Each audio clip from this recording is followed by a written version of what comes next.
lovely souls, welcome back to another video. If you're new here, I'm Chiara. I'm a freelance illustrator and artist capturing people, places and stories of our planet. And if you're not new here, then you already know that and you know how grateful I am for you returning. So thank you. I'm not going to make this intro too long because this video is jam-packed full of all the bits and bobs that keep appearing in comments. So I just wanted to sort of film across the week. So it's kind of a week in the life. It's a very, very realistic week in the life. Would it be a Chiara based video if we didn't have some deep chats? Probably not. There's also your favourite bits like a whole painting segment. We also dive into market prep, sketchbooking for potential collaboration, which I'm very excited about. And we also go on a solo art date, which is quite new. I take you around like a little art exhibition. So yeah, I'll keep this brief because there's a lot going on in the video. I hope that you can take something away from it and I hope that it's helpful. Don't forget to do all those YouTubey things like, subscribe, comment. It really does go a long way and it never goes unnoticed. Yeah, that's about it. Enjoy!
I'm on a walk to escape my desk and my to-do list because honestly I feel like I am going insane. I think when you work for yourself and you work from home, it can be really hard to break up the day or to step away.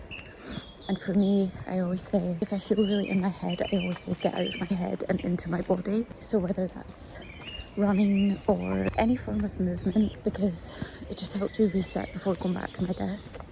I feel like an adult child. I think when you draw for a living, it sounds so silly, but when you draw for a living, and because I draw things that are kind of childlike, then that sense of naivety that feeds into my work, feeds into my life, and then ultimately makes me feel like kind of childlike. I don't know how to explain it. I feel like I'm lagging behind my peers and my friends and my siblings, and I'm getting into this really bad headspace of I'm not doing enough, I'm not enough. Normally when I sit and paint, I feel very calm and in my happy place, but at the moment I feel really negative. What am I actually doing with my life? What am I doing? Like, am I going to get anywhere with this career? What do I want out of this career? This year, more than ever, I feel very creatively aligned. I feel my happiest in like what I'm creating. However, because that doesn't necessarily always equate to money in the there and then, or that you don't reap the benefits of said work until later on, I'm really questioning what success looks like. That's silly because money doesn't necessarily mean success. Followers don't necessarily mean success. I've been waiting for this feeling of feeling like completely creatively aligned for a while, and it's taken me a while to get there. Where I thought I'd be at 27 compared to where I am at 27 isn't what I expected. That I'm really not being very nice to myself. Anyway, I share all this just because it's so easy to look at like Instagram and YouTube, people's success.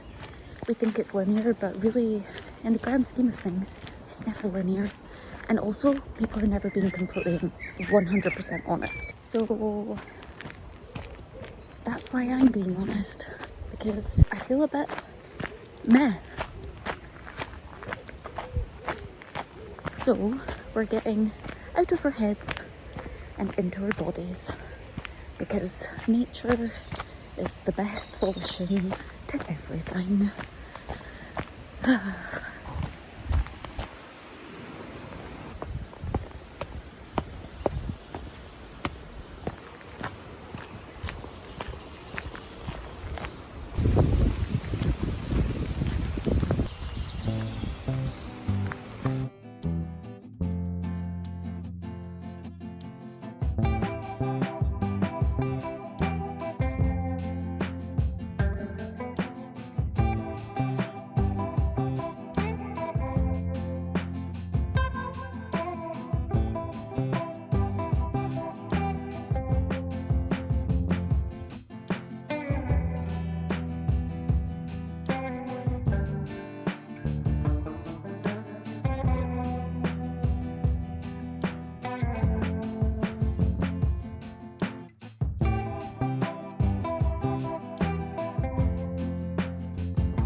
Let's just have a quick debrief because this is kind of awkward for me. I've got to a place now where I really enjoy putting out painting content. But if I'm being completely honest, which I try my best to be, when you are not feeling in the best headspace as a artiste or an illustrator or creative in general, it feeds into every other aspect of the job. Obviously now doing YouTube and choosing this as my form of content, I feel like it would just not be realistic to every now and again put out a very pretty painting video and not speak of the bits of this job that don't look as bright and happy as my paintings. I just don't feel like myself recently.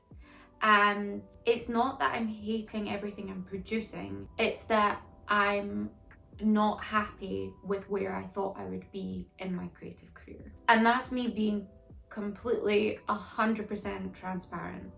I dream of working with amazing clients, and I'm at a point where I don't really know how to get there. I've been trying every single thing that I can possibly think of to do that and to get there. I must admit, more than ever, this year, I feel the most successful in my actual practice. And what I mean by that is the work that I'm producing. I've never felt more me, and that is such a nice feeling. I can see where I want to be, and I can see the work I want to produce and how I want to go about doing that.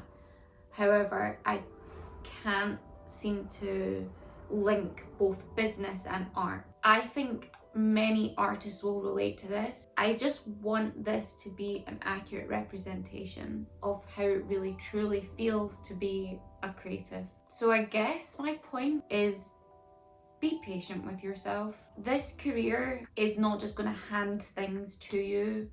It's not just going to fall into your lap. And it's certainly not going to look pretty all the time. And once you get comfortable with the discomfort of uncertainty, I think it makes space for you to actually enjoy the work that you're producing. I really do think that was like a note to myself, because I don't know what to tell you. I just don't feel great, but we're working on it. And because we're working on it, today I'm taking myself on a solo date, which I never, ever do, ever. I'm feeling like I'm lacking a lot of confidence in the outside world. So I've told myself, take yourself out on a little date. Why not? My plans today changed, so I'm going to go see the Edinburgh College of Art graduate exhibition. It's so nice to see emerging artists and their wonderful weird brains and what they produce. So I'm going to go along to that. I'm going to go like a little walk around the city centre, and I think I'll also go into a cafe and sketchbook for a bit. It's my idea of a nice date, so I just want to do this and not feel guilty about it. That's the aim of the day, is to actually not feel guilty about not working. I'll take you along, but I'm not really confident filming out and about. Let's go, shall we? Let's go.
Market prep.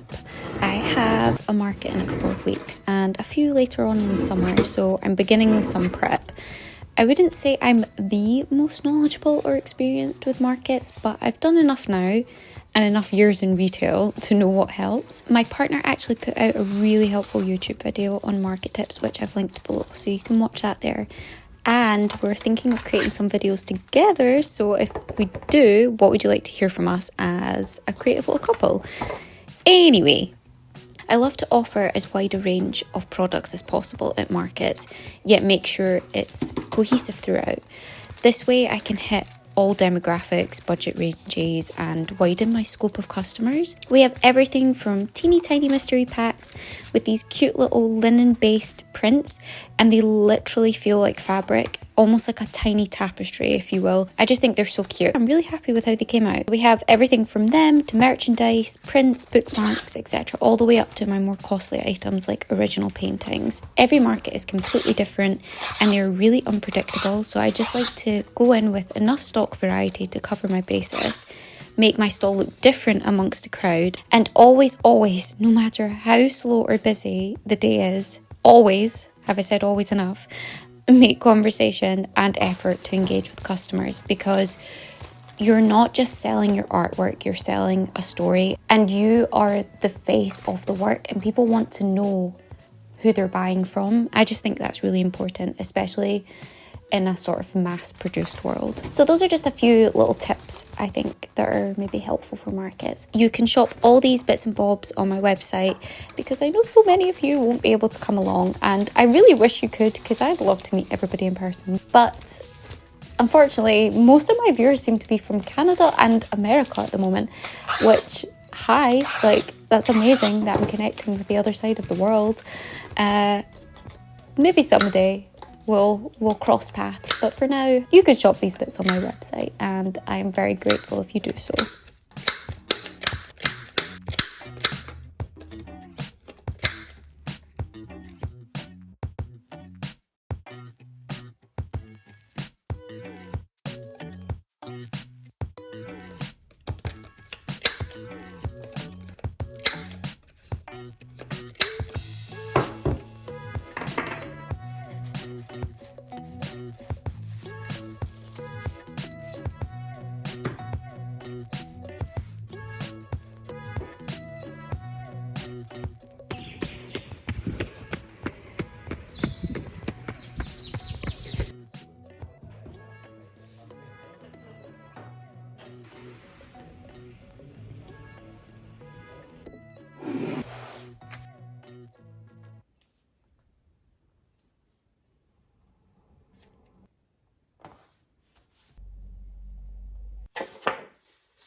Okay, without revealing too much, me and a very lovely soul who actually met at a market are collaborating, and I couldn't be more excited. She is the sweetest person, and as soon as we met, we both said that we felt like we'd known each other for years.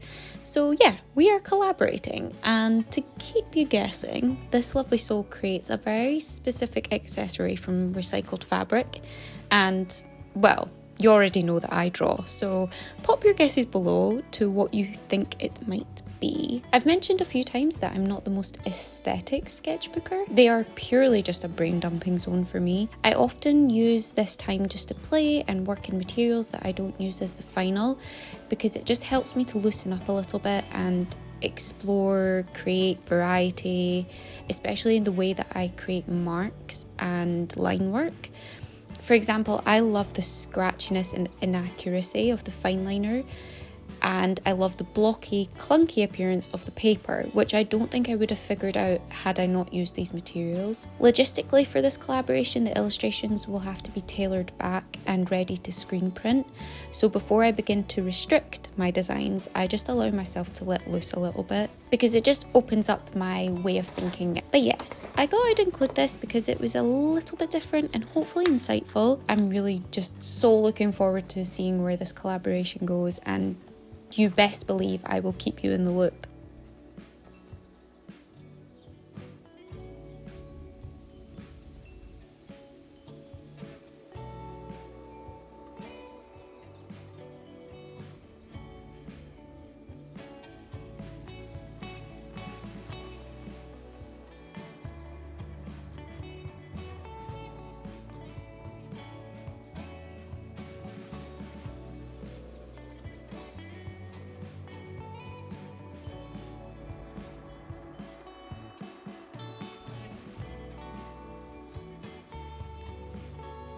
I just want to say thank you. Thank you from the bottom of my heart for your support so far on this platform, because I didn't quite see me sticking at YouTube. I'm somebody that doesn't quit, however, I know how much work this platform takes, and I just feel like the work is worthwhile, and I just could not be more grateful for the support here. It's just so nice. I don't think anybody will quite ever understand what it means to me when I get a little notification of a comment popping up, or I don't know. I just don't know what to say. Like, words will never express how much it means. So yeah, don't forget to subscribe because it really does help and it doesn't go unnoticed.